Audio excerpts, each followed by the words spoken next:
you must remember and embrace this point. If you say it, it's salespeople talk. If the prospect says it, it's gospel. Why is that such an important concept to grasp? It is never my goal to tell my prospect anything, because then I run the risk of wasting my breath and by extension, wasting their time. If I orient my sales process around telling my prospect information, even if they ask for it, sometimes especially if they ask for it, it means I am doing them a disservice. The public knows that salespeople are incentivized to be believed, which means they are naturally going to be hesitant and on guard when being told information by a salesperson. Welcome, everyone, to the Close More Sales podcast.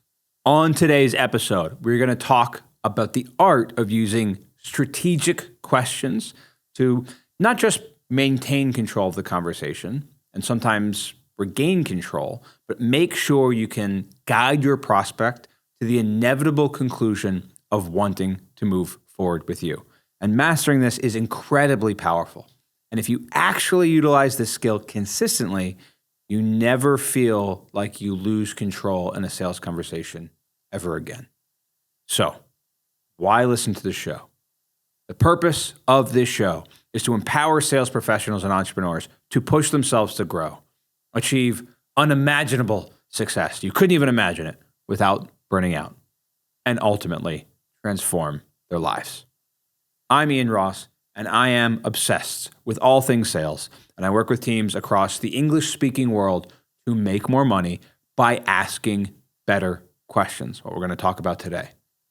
The most proven path to achieving financial freedom is maximizing your earning potential, and a sales role is the lowest barrier with the highest possible ceiling for entry onto that path.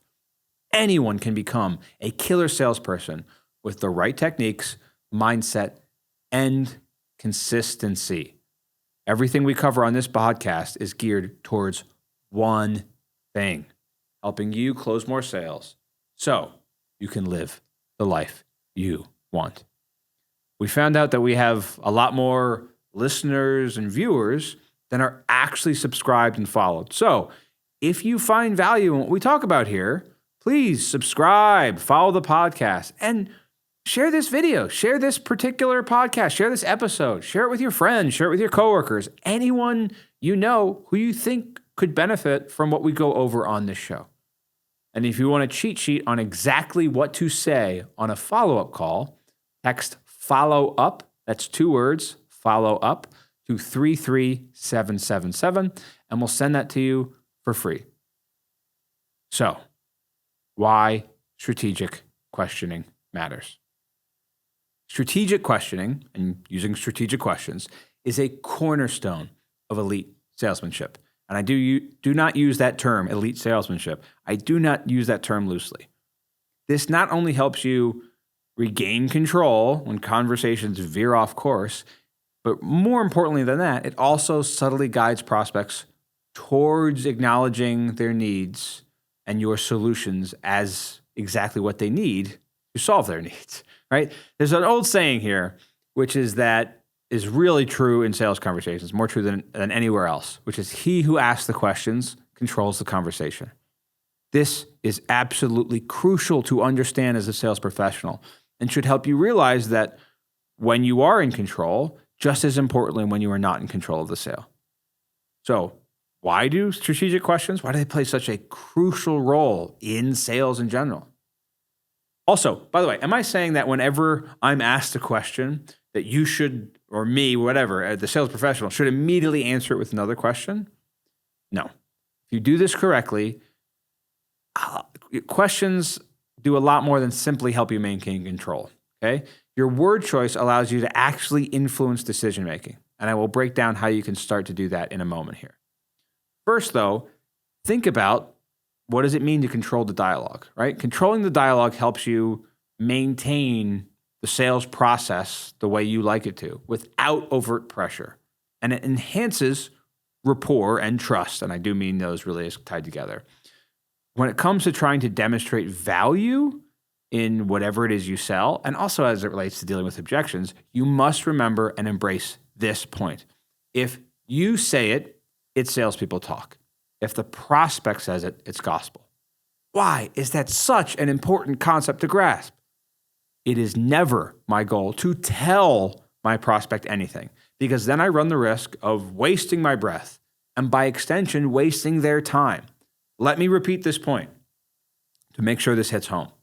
If I orient my sales process around telling my prospect information, even if they ask for it, sometimes especially if they ask for it, it means I am doing them a disservice.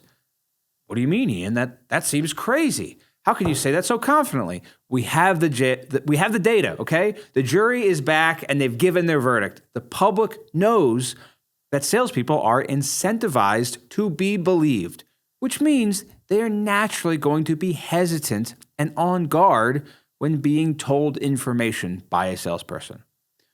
This leaves us with good news and bad news. Which one do you want first? Oh, the bad news. Okay. Well, the bad news is this means that when you explain how your product or service works to your prospects, when you tell them the results they could get or what they should expect, they will always hear that through the filter of, I'm not sure I can believe this. I'm not sure I can trust this. This is why the goofy sales training you've been through in the past that tells you to build rapport as if being likable means they will somehow also trust you is hogwash and should be flushed down the toilet like all their other outdated stupid crap. If you've been trained on making sure you got a nice tan line and you're fit and you got a strong handshake and saying, well, don't you think your family is worthy of protection? Yes or no? Well, then shouldn't you pay for this extra insurance? Wouldn't you agree? If you've been trained that way, you've been trained by a charlatan. That stuff is old, it's tired, and no one believes you. Believe this. When you sell some poor schmuck a Honda Civic with that line, he bought that in spite of you, not because of you, okay? When you focus on that type of questioning, those types of tactics, you're running a terrible, outdated process, and you're getting in the way of sales. You're not helping it. So what's the good news? What is the good news? The good news is that it means you can differentiate yourself from all the other dumb salespeople out there that apply pressure tactics and recite the features like they're reading a landing page. Welcome to the Close More Sales podcast. You are in the right place to learn the advanced techniques for the companies and the individuals who pay us thousands of dollars to get this training on the regular, okay? This good news is worth celebrating because you can start doing this too. We will go over now how to do things like burying the features and benefits of what you sell within a question. We'll talk about how to introduce a new belief or insert doubt about an old one. And we do not do this with memorized industry-specific rebuttals and scripts. That's the tired old way. We do this through a framework of how to ask questions to get your prospect to verbalize what's important to them. We don't ask questions for the sake of asking questions, though that would probably get you better results than presenting and pitching like so many of you are doing right now. Instead, we should be intentional with everything we do as sales professionals. And so, my questions are strategic. And through strategic questioning, a few particularly powerful things end up happening. You guide the prospect to view your solution as their own idea. Why is that so important? Well, it prevents the feeling of being pushed or manipulated into something they don't want or need. You got to do this now. Wouldn't you agree? No, not really. But maybe you pressured me into buying it anyway. We avoid that sensation. It allows us to make sure that they are speaking about what is exactly what we want to hear. That's really key about using questions the right way. And if I've got some new information I want to give you, I won't simply tell you that information. I will ask you about the information so you have the chance to verbalize the understanding and agreement with it. This is really key. So before we even get into that here, let's talk about mastering kind of like the art of language in sales in general, because it matters for this. How does language impact your sales success? The right words can open doors, while the wrong ones can close them. So let's explore a little bit here how some subtle shifts in wording can pretty significantly influence the direction and outcome of your conversations. Because of some nuances, it can change how your prospect hears what you say and what you ask. One of my favorite examples of demonstrating the order of words in terms of the impact it has on the prospect is demonstrated with the same question asked, flipped around, right? Asked in reverse order. And the point to note here is that tone, how you sound, how you say what you say, can absolutely make up for the poor word choice or saying the words in the wrong order. So tone is incredibly important for your sales conversations. And we have other trainings on that. However, we are always oriented around best practices, which means asking the question in as optimal an order as possible so it works effectively across the broadest possible types of encounters. Okay? So let's give an example here to make this hit home. If worded the wrong way, here's an example of a question. If this has worked for other people, why don't you feel like this will work for you? Okay? If this has worked for other people, why don't you feel like this will work for you? That's the wrong way. The right way is, why don't you feel like this will work for you if it's worked for other people? Okay? I'll hit home here. One of them, it's the same question also. It's the exact same question, just flip to which one we start on. My inclination was to end on the first one, the wrong order. If this has worked for other people, why don't you feel like this will work for you? The problem with ordering something that way is it requires expert tone to get done. The right order doesn't rely on tone. It is just as effective even without great tone. Why don't you feel like this will work for you if it's worked for other people? It doesn't hit as harshly. Okay? Hitting this point again. One of those two, if it relies on being basically great with tone to avoid triggering a negative accusatory response in your prospect. And the other works just as well without mastering tone and then skirting that risk of doing that to your prospect. And by the way, I make mistakes all the time at this, right? The reason I realize this is because I made that same mistake in the past. I'm constantly working to improve on this so that I default to a best practice instead of relying on my tone to get the job done. Now, that matters more for me than for most of the listeners of this podcast because I am a sales trainer, not just a salesperson, not just a sales rep, not just a sales professional. I have to train salespeople. So that means I want to ask questions and run a process in a way that can be emulated for people who are not as good as me or not at my current experience level, which is also worth bringing up here. By the way, if anyone listening to the show right now, anyone watching this, if what you do in any way has any aspect of training, whether you're a manager, a sales manager, a business owner, VP of sales, or just like a team lead, keep in mind that you need to try and operate from best practices yourself if others will be looking to what you do to try and emulate it. Because if you rely on your personality quirks or the nuances of your authority at your company, while also telling a newly hired salesperson to listen to that call, you're hindering them, not helping them. Let's talk about the difference between open-ended and closed-off questions here to make sure this is actionable for you. An open-ended question is something like, what has you considering even taking action right now? Where the answer is open-ended. We can't exactly predict how our prospect will answer. A closed-off question is something where the prospect's answer will either be a yes or a no. So many salespeople make the mistake of ending an open-ended question or a statement that could get your prospect to verbalize what's going on with a closed-off modifier or a yes-no modifier at the end. That's the am I right, yes or no, correct, is that true, does that make sense? I even do that on this podcast because it happens by default while teaching. But in sales, it's very different. I want to avoid closed-off questions unless I am being intentional. If I'm being intentional, then there's a few instances where I will intentionally close off before opening up. So this is also how I insert new information.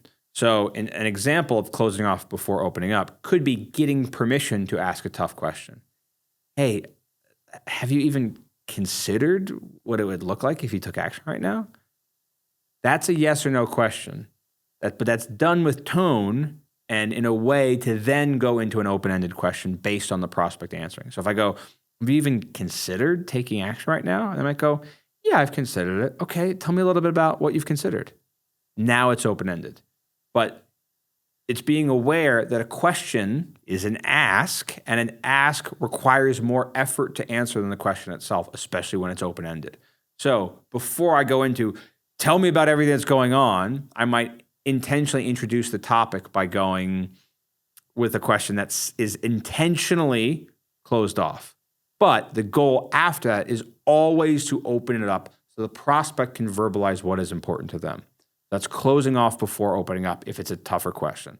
Another thing that I love to do that I don't think I've talked about on this podcast before is if I need to insert new information, I love including something like, would it surprise you to learn that blank?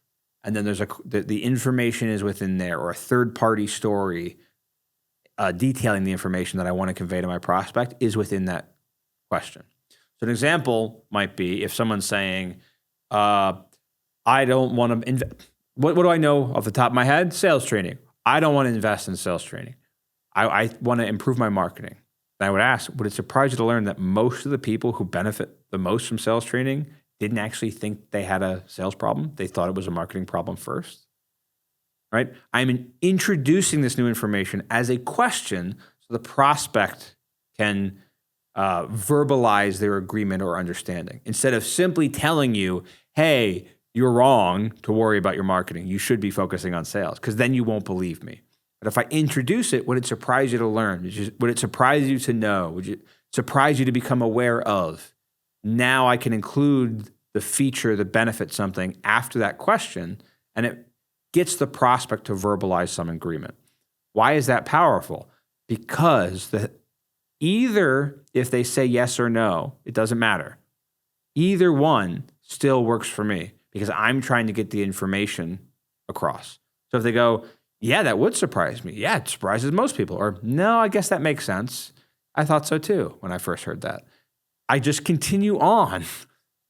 But the information is now in my prospect's brain without me having to do the thing of, let me tell you this information.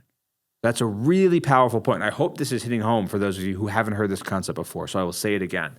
If I want to give new information or talk about benefits or talk about features or just something new, I like to introduce that information with a closed-off question, because either answer from my prospect still benefits me. Because I don't care if they're surprised or not. All I'm trying to do is insert the information. That's the really powerful point here. And I've never seen this covered in sales training before. So if this is your first time seeing this, it's probably because you're not a client of ours. Would it surprise you to learn that information? Either answer is fine. I'm not trying to get a yes. I'm not trying to get a no. I am trying to insert new information. And by focusing on a closed-off question, it doesn't matter what the information is, because both answers imply that the information is correct and imply that what I just said after that is accurate. That is incredibly powerful. This is a really, really key point here. If you've never heard this before, think about this. Write down an example of how this is going to apply for you. This is really, really intense stuff that sometimes I'm hesitant to put out there on this free content because it seems so manipulative and so powerful for people who aren't familiar with how focused I am around ethical selling and not pushing people to do something they don't want or need. So I'm always hesitant to talk about these incredibly powerful persuasion techniques if that people haven't already paid me, because I'm worried that a clip of this on social media or something will go viral and people go, see, he's manipulating his prospects. He's trying to do all these things. And they lose all the context of how focused I am on making sure I am, behaving ethically, which is a really key point for not just me, but the people I train. But this is a tool. Ultimately, I cannot control how you use a tool. I can't control if you use that hammer to build a widow a house or if you use it to, make a woman a widow. I have no control over that. But I want you to use this for the right thing, which is giving value to people and getting them to take action on your thing. It's a really powerful point. So ultimately, any questions I ask is usually a mix of closed off and open-ended questions, but it's intentional because I am only being closed off to try and insert new information or try and close off before opening up to talk about something deep or talk about something more impactful, talk about something that could be potentially painful. And I need to use a mix of these questions to control and maintain control and drive the conversation along effectively as I intend. I only ask closed questions intentionally. It is never by accident. Now let's go into some techniques to regain or maintain control of the conversation. If you ever find yourself losing control, essentially, of your sales appointment, of that conversation, I want to break down how to pull it back on track. Again, remember, the person asking the questions controls the conversation. So when your prospect starts asking you ahead of time about price, about fulfillment, about the details and nuances in a way that is disrupting not just to your planned flow, but actually hurting your ability to demonstrate the value in what it is you are selling, then we need to make sure we have ways to get us back on track. First, though, I want to give another tip here before I even get into that point, which is talking about if your prospect then starts talking about something that's totally irrelevant to the sale, totally irrelevant. So I'll give you an example here. For instance, because I've used this example before. If I'm in a little old lady's home and I'm trying to sell her solar, let's say, and she starts talking to me about her dog, right? She starts talking to me about her Great Dane. There are two ways of how I could get that back on track, right? And talking about what I want. Because what's key is I want her talking about what I want. The more time the prospect is talking about things that don't matter to me, in regards of motivation, timeline, budget, any of the things that usually people need to gather to make the sale, to me, it's a waste of time. I want to focus my questions on getting my prospect to verbalize what I want to hear. So if she's talking about her Great Dane, this little old lady, the first and easy way to get her back on track is just to go, hang on a second, let me write this down. Okay, now tell me a little bit more about the roof. By simply asking them to write it down, it creates a pause, and they get to feel heard and listened to in that moment. And they go, oh my gosh, she's writing it down. Write it down and creates that pause, and then I can ask a question and gets it back on track. That's one quick, simple way. The other way, because sometimes you might feel ridiculous writing down the information about a dog, depending on what it is you're selling, right? And it might not be a dog, it might be something else. But I want to make sure I give these two tactics. So one is that's the very simple way of getting someone back on track. They feel listened to. Let me write that down. Wow, I feel important. He's writing this down. And then by that being a silence, because they're giving you the space to write it down, they are then open to you asking a question that guides the conversation back in the direction you want. The second technique is more complicated. So what it is, I'll break this down in the same example. I would ask her a question about whatever it is, what it is. Let me break this down here. Having a little trouble talking. I'm very little sleep. I would ask her a question about whatever it is she's talking about in that past timeline. So I'd go to a past timeline about the thing she's talking about.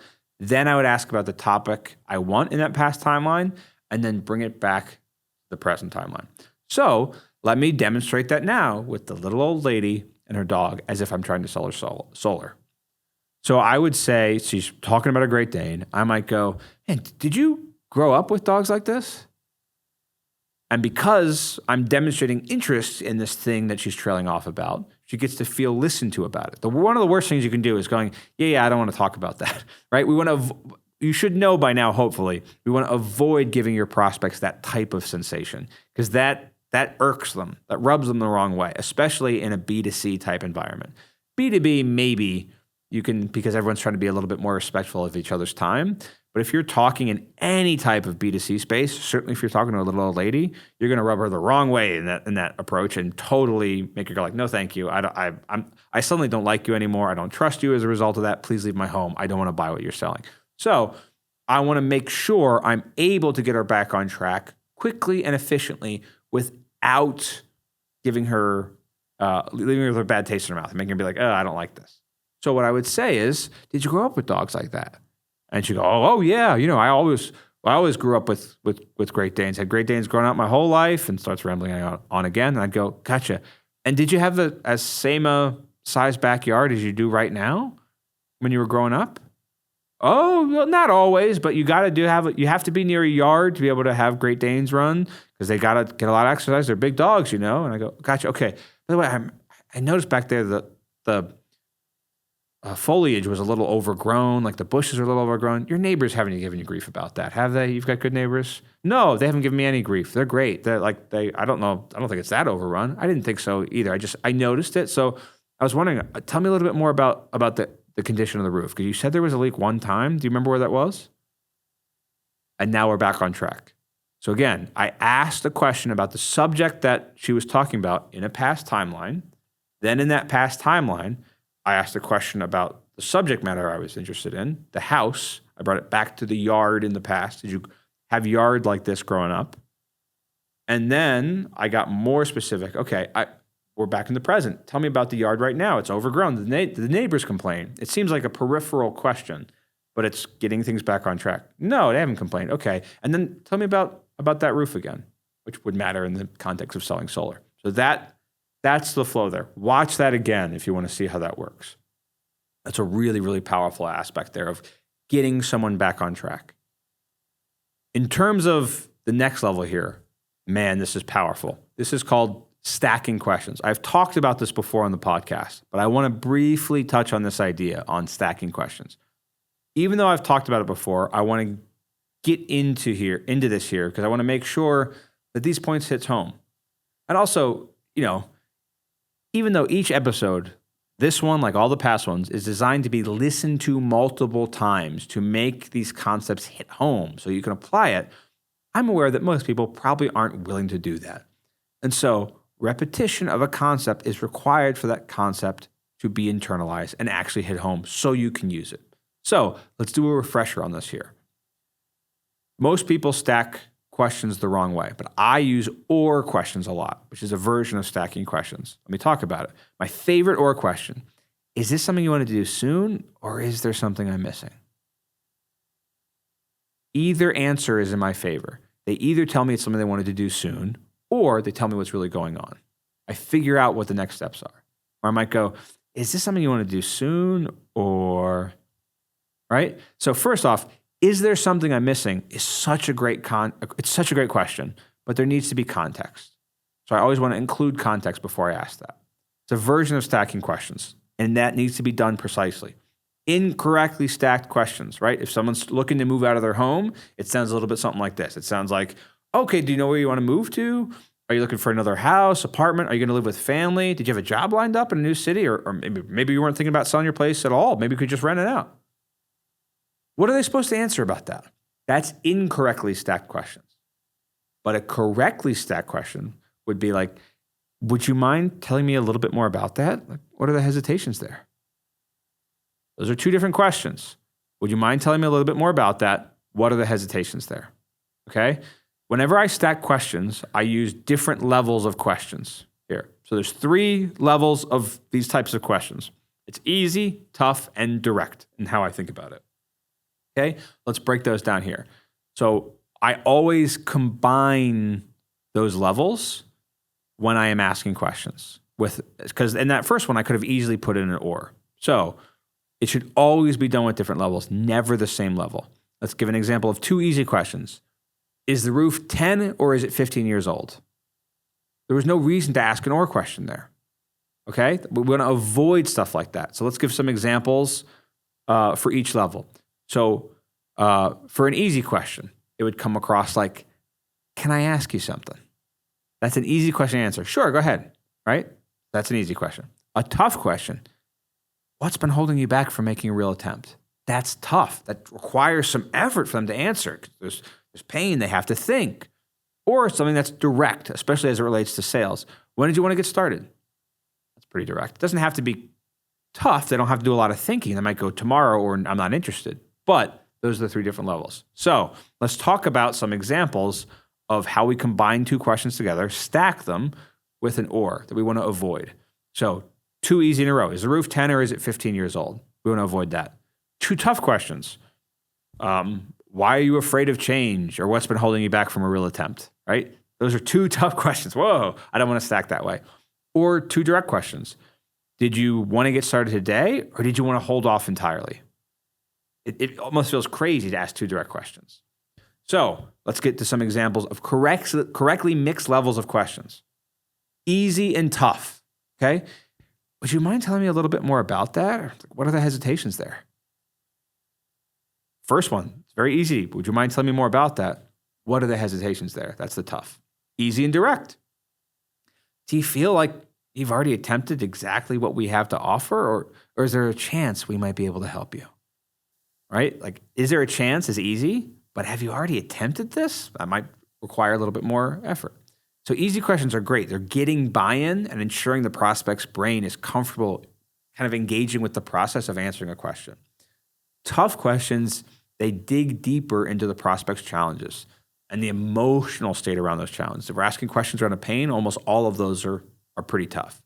And direct questions, they usually involve numbers, a timeline, or their level of certainty and available like budget and price, stuff like that, in a way that could potentially hurt your rapport if brought up in too forward a fashion. So I like to mix these things together. And what am I listening for what they say back to me? What am I trying to latch onto? What am I tuned towards to asking something like that? I am trying to find motivation. I am always trying to find motivation, whatever that looks like. For the top sales professionals that I train, we ask strategic questions and make statements to get our prospects to open up. But we use words that give us the tools to go in for the close, right? I'm always gathering what I need so I can go for the close. And what I need is what the prospect tells me is important to them. That's why I always include variables in my closing questions. I'm getting those tools, gathering them on a table, and then I go for the close. Always listen for motivation. We just started scratching the surface here on some of this art of strategic questioning and the precise use of language to maintain and sometimes regain control of our sales conversations. Remember, by applying the questioning strategies we just talked about, you can transform a basic sales interaction, in fact, almost any sales interaction, from a mere exchange of information to a meaningful dialogue that leads to big, fat commission checks. You just touched on a bunch of pretty advanced concepts in a relatively short period of time. And I'm a little tired right now. I'm not even sure how well I did, because the very idea of how and when to use or questions, this is something I usually take an hour plus to go over with my clients. I bring that up for two reasons. If this seemed like a lot of information at once and you're not sure how to actually apply it, that's to be expected. This podcast is intended to be viewed multiple times to help these points hit home.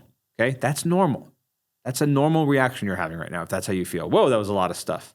How am I supposed to start using that? That's the normal reaction. If you had the opposite reaction and you now feel like you've heard this type of thing we've talked about a bit before, and now you're like, I am ready to go out and apply it all at once, I would caution you to practice when revenue is not on the line first. I am not a sales trainer because my job is simply to tell you information. The same way you shouldn't simply tell your prospects about the benefits. My job, and the reason I'm paid the way I am to train teams across the world, is to make sure these points hit home for you and to reinforce the knowledge by breaking it down over time, by answering your questions, by role-playing different scenarios. The gold is in the gap between where you are currently and the information, not the information itself, okay? So I role-play all the time with my clients. We go through real situations that they're going through, imagine situations to prepare for future prospects. And if this is something you feel you might benefit from a deep dive into some of this stuff, text CLOSE to 33777. We will see if we can help you out. Sales is a noble profession. It is my mission to get you paid like a Beverly Hills plastic surgeon to just have conversations all day. So, like and subscribe already if you haven't, for God's sakes, okay? Like and subscribe. There's a lot more to come. I'm Ian Ross. This has been the Close More Sales Podcast.